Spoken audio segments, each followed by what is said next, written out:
ಎಲ್ರಿಗೂ ನಮಸ್ತೆ. ಮಾಗಡಿ ರಸ್ತೆ ಅಂಗಳ ಪರಮೇಶ್ವರಿ ದೇವಸ್ಥಾನ ಮುಂದೆ ಒಂದು 10:15 ಅಂದ್ಕೊಳ್ಳಿ. ದಿನ ರಾತ್ರಿ ನಾನು ಮನೆಗೆ ಹೋಗ್ಬೇಕಾದ್ರೆ ಯಾರಾದರೂ ಹೋಗೋದರಲ್ಲಿ ವಯಸ್ಸಾದವರು ದುಡಿದು ಹೋಗೋರು ಇದ್ದರೆ ಸ್ವಲ್ಪ ದೂರ ಬಿಟ್ಬಿಟ್ಟು ಹೋಗ್ತೀನಿ, ಖಾಲಿ ಹೋಗೋಬೋದು. ಅದೇ ರೀತಿ ತಾಯಿ ಕೈ ಮುಗಿದು ಮುಂದೆ ಹೋಗ್ತಾಯಿದೆ. ಎಡಗಡೆಗೆ ಒಬ್ಬರು ಲೇಡೀಸ್ ನಡ್ಕೊಂಡು ಹೋಗ್ತಾಯಿದ್ರು.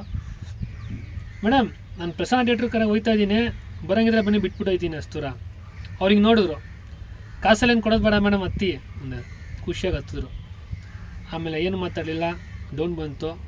ಮೇಡಮ್ ನಾನು ಇಲ್ಲಿ ಲೆಫ್ಟ್ಗೆ ಹೋಗ್ತೀನಿ ಅಂತ ಹೇಳಿದಾಗ, ಓಕೆ ಸರ್ ಇಲ್ಲೇ ಇಳಿಸಿ, ನಾನು ರೈಟ್ಗೆ ಹೋಗ್ತೀನಿ, ಕರುಮರಿಯಮ್ಮ ದೇವಸ್ಥಾನ ಕಡೆ ಹೋಗಬೇಕು ನಾನು ಅಂತ ಹೇಳಿದ್ರು.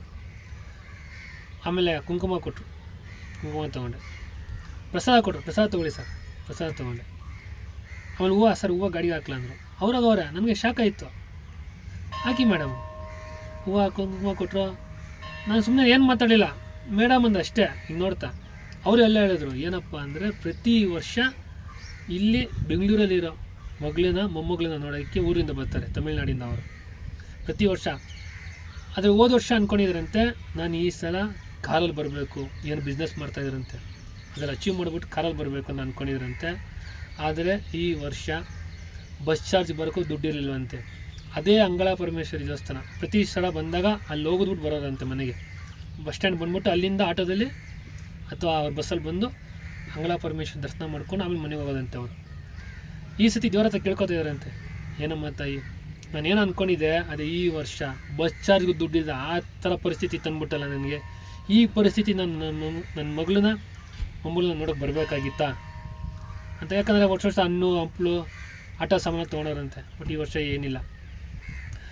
ಬಸ್ಸಲ್ಲ ನನ್ನ ಹತ್ರ 700 ರೂಪಾಯಿ, 700 ರೂಪಾಯಿ ಅಂತ ಇರೋದು ಅಷ್ಟೇ, ಓಪನಾಗಿ ಹೇಳ್ಕೊಂಡ್ರು.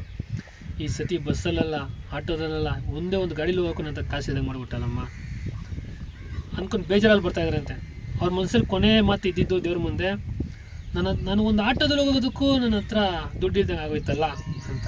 ಅದೇ ಟೈಮ್ಗೆ ನಾನು ಬಂದು ಬಿಟ್ಟಿದ್ದು. ಖುಷಿ ಆಗೋಯ್ತಂತ ಅವ್ರಿಗೆ. ತಾಯಿಯವರೇ, ಸರ್ ಬರೋ ವರ್ಷ ಖಂಡಿತ ಆ ತಾಯಿ ಕಾರಾಗಿ ನಾನು ಕರೆಸ್ತಾರೆ ಬೆಂಗಳೂರಿಗೆ, ಒಳ್ಳೇದಾಗಲಿ ಸರ್ ಅಂತ ಅವ್ರು ಬಂದರು. ನಾವು ಮಾಡಿ ಚಿಕ್ಕ ಸಹಾಯ, ಅದರಿಂದ ಎಷ್ಟು ದುಡ್ಡು ಖುಷಿ ಆಯಿತು ಅವರಿಗೆ. ದಯವಿಟ್ಟು ಅಷ್ಟೇ ಆಟೋ ಇರೋದು ದುಡಿಮೆ ಜೊತೆಗೆ ಸೇವೆನೂ ಮಾಡಬೇಕು. ಯಾಕಂದರೆ ನಾವು ಜೀವನ ಕೈಲಿಟ್ಕೊಂಡು ಜೀವನ ಮಾಡ್ತಾಯಿರ್ತೀವಿ, ಎನಿ ಟೈಮ್ ಪ್ರಾಣ ಹೋಗ್ಬೋದು. ಬಟ್ ನಾವು ಚೆನ್ನಾಗಿರಬೇಕು, ಖುಷಿಯಾಗಿ ಜೀವನ ಮಾಡಬೇಕು, ಆಟೋ ಓಡಿಸ್ಬೇಕು, ಡ್ರೈವಿಂಗಲ್ಲಿ ಏನು ತೊಂದರೆ ಆಗಬಾರ್ದು. ಅಂದರೆ ಈ ಜನರು ಆಶೀರ್ವಾದ, ಅವ್ರು ಹೇಳ್ತಾರಲ್ಲ ಖುಷಿಯಿಂದ ಒಳ್ಳೆ ಮಾತು ಒಳ್ಳೆಯದಾಗಲಿ, ಖುಷಿ ಪಡ್ತಾರಲ್ಲ, ಅದೇ ನಮ್ಮನ್ನು ಕಾಪಾಡೋದು. ಎಲ್ಲರಿಗೂ ಒಳ್ಳೆಯದಾಗಲಿ, ಎಲ್ಲ ಡ್ರೈವರ್ಗೆ ಒಳ್ಳೆಯದಾಗಲಿ. ಆದಷ್ಟು ದುಡಿಮೆ ಜೊತೆಗೆ ಸೇವೆ ಕೂಡ ಮಾಡೋಣ. Thank you.